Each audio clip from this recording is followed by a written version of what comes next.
નહોતું, પણ ચહેરા ઉપર સેલ્ફી સહજ ન પડવો જોઈએ કે હું ભરૂચ જઈને આવો તમે સમજી શકો છો કે 310 કિલોમીટર, એટલે એવો જો ખરાબ વિચાર એક વખત આવી જાય ને ઘરમાંથી બી, શ્રાવક હોય શ્રાવિકા હોય ઘરમાં પપ્પા મમ્મી હોય, શું લઈ કરીને આવ્યા? કાંઈ નહીં, નેક્સ્ટ વીક શું કરો છો એવું બી નહીં, કંઈ વાંધો નહીં, નેક્સ્ટ મુદ્દત ફરી જવાનું. એટલે ખાલી માત્ર અમે નહીં, અમારા આજુબાજુમાં જે બી સર્કલ છે આપણા શ્રાવક શ્રાવિકો, જે દેરાસરોમાં મળીએ, ઉપાશ્રયમાં મળીએ, અમારો સંઘ ઉપનગર જૈન સંઘ હોય, સિમંદર સ્વામી પેઢી સંઘ કે અમારું મુનિ સુરતમાં બધા ભેગા થાય, એક પણ વ્યક્તિ અમારો જુસ્સો તૂટે એવું કોઈ ક્યારે બોલવાનું નહીં. ના, ફરી જાઓ સફળતા મળશે, ફરી જાઓ સફળતા મળશે, ફરી જાઓ. અને એ બેટરી ચાર્જ. અને બીજું, તમે કોઈ પણ ધાર્મિક કામ કરો છો, આપણને ઘણીવાર એવું હોય દીક્ષા ફંક્શનો હોય, કોઈ દેરાસરના મહોત્સવો હોય, એની જે સ્વયંસેવિકાઓ કે સ્વયંસેવક બંધુઓ હોય છે ને એમને રાત્રે ખાવાનું છૂટ કે મંડપ બાંધવું હોય એટલે રાત્રે મોડાથી જાગવું પડે, કેટલીએ જઈને ચા પીવી પડે, હોય છે ને એવું.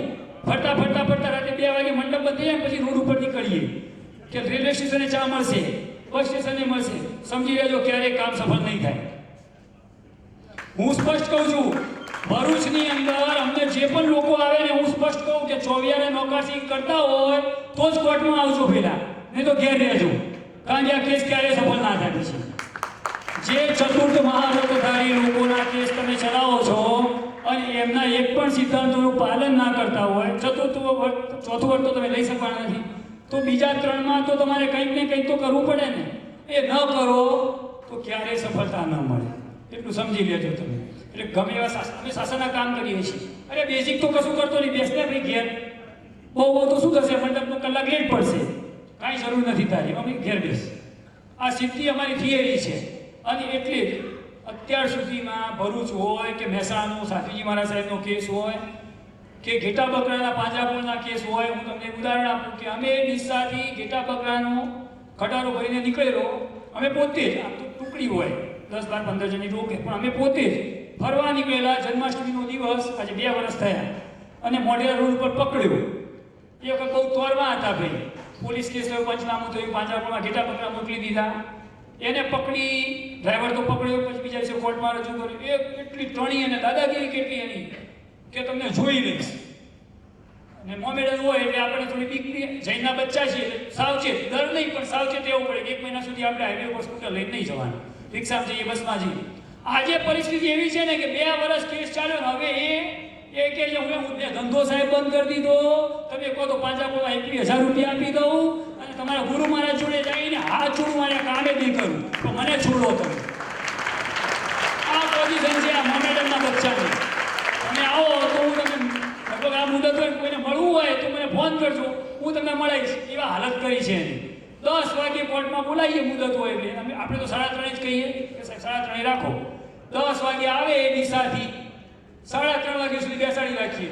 રોટલા ને બોટલા કાંઈ ન મળે, આપણે આરામથી જમી આવવાનું, બપોરે ચાય પી આવવાની, પાછા સાહેબ ઉપાડે કે સાહેબ હજી 10 મિનિટ પછી આવું એક કેસ છે. હા કંઈ વાંધો નહીં, બેસો ભાઈ. એને 4, 4:30 નવરો કરી. એવો થઈ ગયો જે દાદાગીરી કરતો હતો, ટાઢો બોલ થઈ ગયો. મેં સ્પષ્ટ કર્યું છે કે કુમારપાલના વંશજ છીએ, કુમારપાલને ફોલો કરીએ છીએ. 18 દેશના રાજાઓને અહિંસા પડાવનાર કુમારપાલ, એ 18 દેશના રાજાઓ કુમારપાલ પર વારી નતા ગયા કે સાહેબ તમે કહેશો એમ કરીશ. એ 18 પહેલા તલવારના જોરે જીતવા પડે. એ 18 ને તલવારના કેટલું મોટું સામ્રાજ્ય હતું કુમારપાલનું. એ આ બાજુ છે માળવા સુધી હતું. તો શું માળવાના રાજાઓ ચરણે કર્યું હતું રાજ?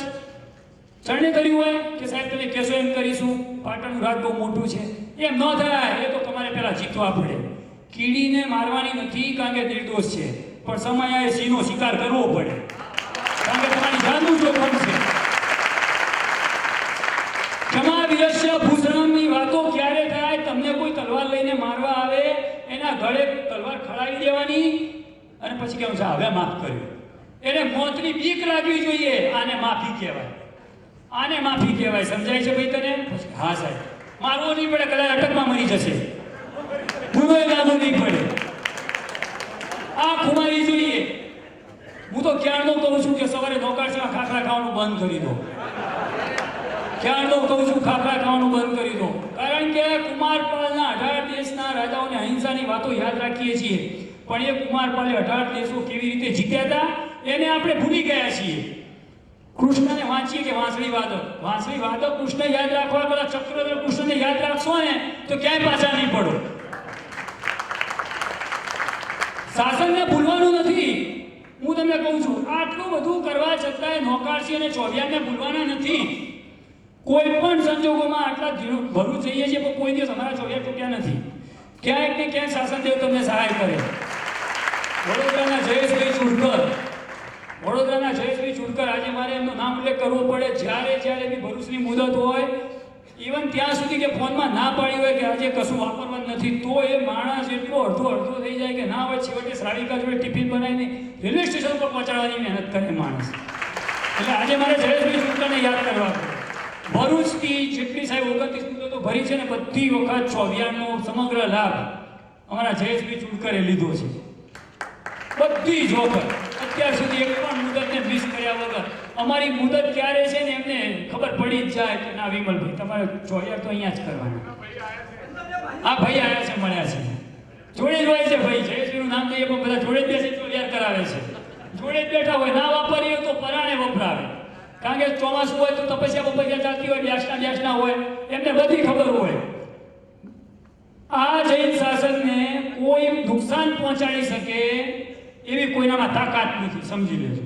પણ સવાલ એટલો છે કે જો આપણે નહીં જાગીએ તો એનું નિરાકરણ થોડું મોડું આવશે. બાકી કોઈ એમ કે હું એમ કહું કે હું કરું તો જ થાય, એવું થવાનું નથી.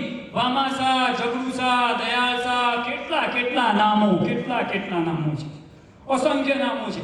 પણ તમે જાગશો તો નિમિત્ત તમને મળશે, તમને જશ મળશે. શાસન તૈયાર જ બેઠું છે તમને કીર્તિ, જશ બધું આપવા માટે. તમારે જાગવાની જરૂર છે. 15 થી 20 વકીલો સાહેબ જોડે આવ્યા હતા ભરૂચના કેસ વખતે. મને ખબર છે, હું મળવા આવ્યો તો એ વખત 15 થી 20 વકીલો બેઠા હતા. બોલો, અમને એમ હતું કે આમ નહીં મળે અમને. આંબા ડોકાર ગણતા હતા. મને લાગે આંબાવાડીમાં હતા કદાચ સાહેબ એ વખતે. શેષકાળ હતો 8 મહિનાના.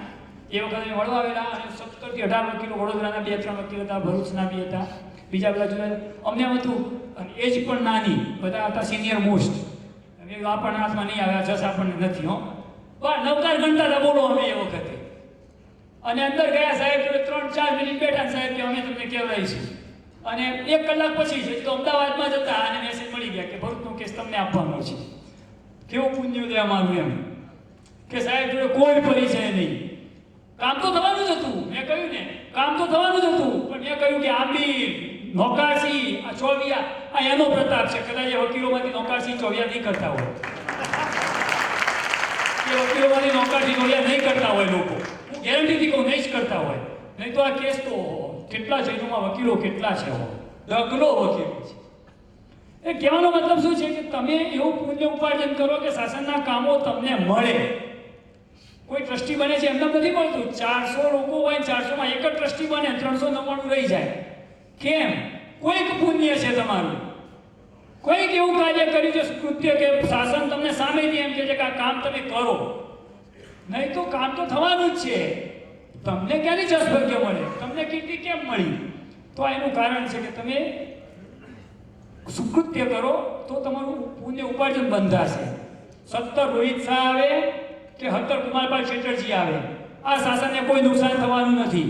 એ રોહિત શાહ હોય કે કુમારપાલ ચેટર્જી હોય, બપોરે 2 વાગે ભર ઊંઘમાં હશે ને પોલીસ પકડવા ના આવે, મને યાદ રાખજો તમે.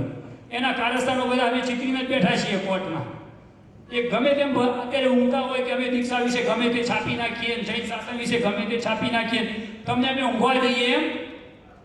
એક દિવસ ઊંઘી નહીં શકે તું. અત્યારે તારો દિવસ છે, ઊંઘ તું બરાબર. તારું પાપ પડીકું બંધાવવાની તૈયારી થઈ ગઈ છે. એ અમદાવાદના કોઈ પણ ખૂણામાં છુપાઈને બેઠું હશે. ભર બપોરે ઉપાડવામાં ના આવે ને તો તમે મને 12 મહિને યાદ કરજો આવતા સંમેલનમાં કે આ રોહિત શાહનું બિલાડીનું બચ્ચું ક્યાં છુપાઈ ગયું. મને એમ ચાલતા ફરતા ચૂહાઓનો શિકાર કરે, એને એ ખબર નથી કે જગતનો તાત છે જૈન સમાજ, અને જગતના તાત ઉપર વાર કરીશ તો જીવીશ કેવી રીતે? તારું પુણ્ય છે, ભગવાન એને સુધારવાની તક આપી હતી કે તું જૈન શાસનમાં જન્મ્યો છે, સરસ કૃત્ય કર. પણ જૈન શાસનમાં જન્મીને જયચંદ્ર કે વિભીષણ બનવાનો જો પ્રયત્ન કરશે તો રાવણ નથી કે રાજમાણીને કાઢી મૂકે, એને સીધો મોક્ષમાં પહોંચાડી દઈશું. પછી ઉપરવાળો નક્કી કરશે કે નિગોદમાં નાખવો કે તો અમે દયાળુ છીએ, મોક્ષની વાત કરીએ છીએ.